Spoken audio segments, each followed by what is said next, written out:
research team in Russia says they're testing a propulsion system that could shorten the journey to reach Mars by weeks, not by burning more fuel, but by changing how spacecraft move through space. It's not a launch announcement, it's a technical development. For decades, travel time to Mars has been treated as a fixed constraint. 6 to 9 months, depending on planetary alignment. Long exposure to radiation, extended time in microgravity, and complex life support systems designed to endure nearly a year in transit. If the system performs as projected, future Mars missions could be measured in weeks instead of months. Now, without further ado, let's dive in. The work is being carried out by researchers connected to Rosatom, Russia's state nuclear corporation, at a specialized research facility known as the Troitsk Institute. It's a long-standing scientific institution focused on plasma physics, nuclear systems, and high-energy research.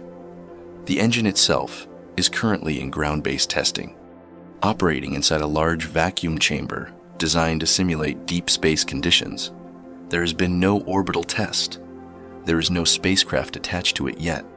What exists today is a prototype and a set of performance claims that, if validated, would place it among the most powerful electric propulsion systems ever built.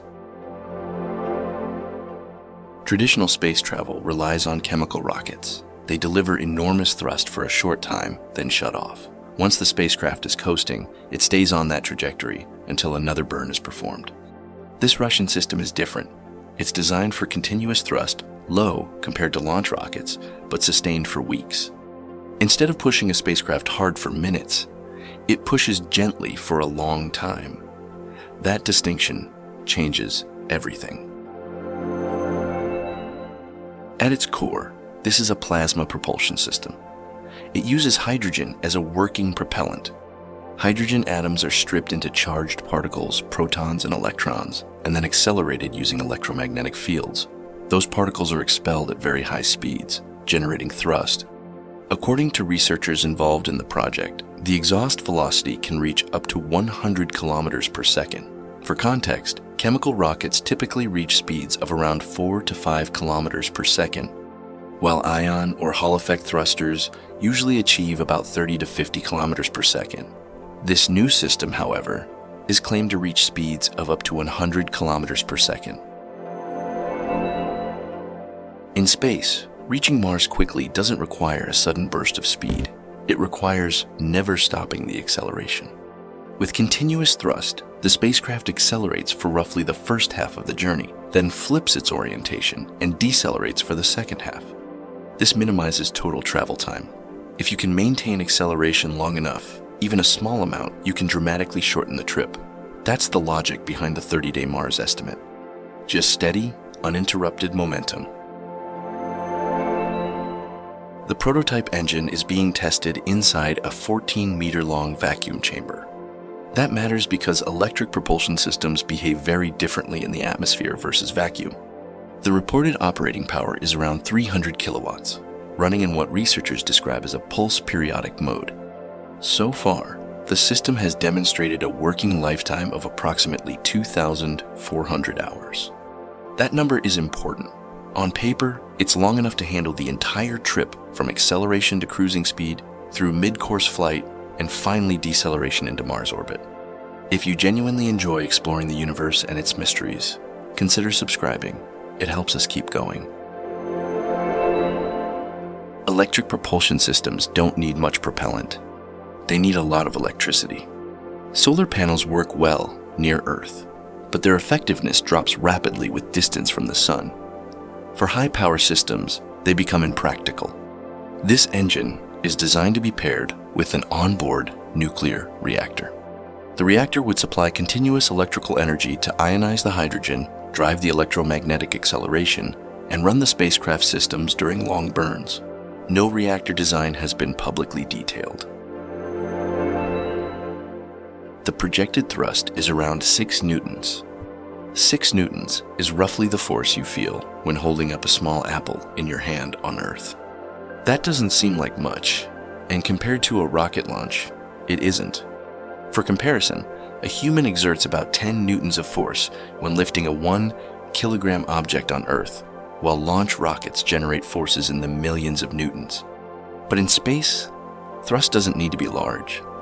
It needs to be persistent. 6 newtons applied continuously over weeks adds up.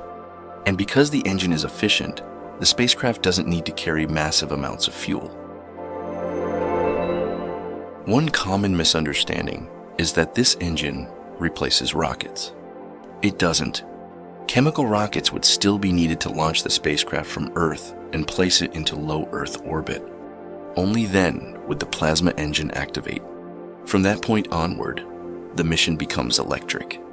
Researchers have also suggested that the system could function as a space tug, moving cargo, modules, or fuel depots between orbits, a role that becomes increasingly important as space infrastructure grows.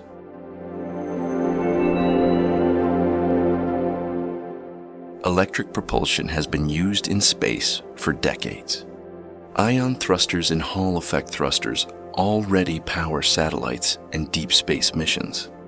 Russian-built plasma engines are currently used on OneWeb satellites, and similar systems were integrated into NASA's Psyche.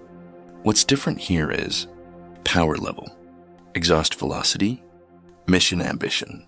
This engine sits at the high end of what electric propulsion has attempted so far.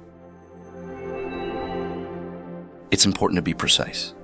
No peer-reviewed paper has yet confirmed the 100 kilometers per second exhaust velocity under operational conditions, the sustained performance at full power, or how the system behaves in actual space.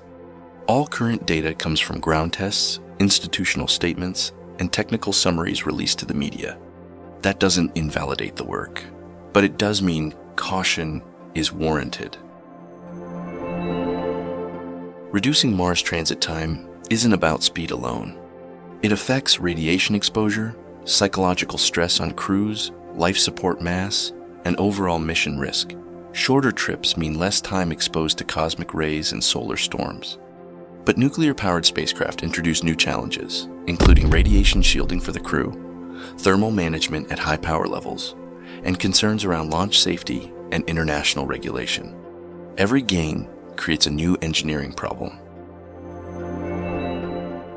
Launching nuclear material into space is tightly controlled. Past missions using radioisotope power systems required international notification, extensive safety analysis, and redundant containment systems. A nuclear reactor large enough to power a 300 kilowatt propulsion system would face intense scrutiny. Because this engine uses a nuclear reactor, it can't be launched like a normal spacecraft.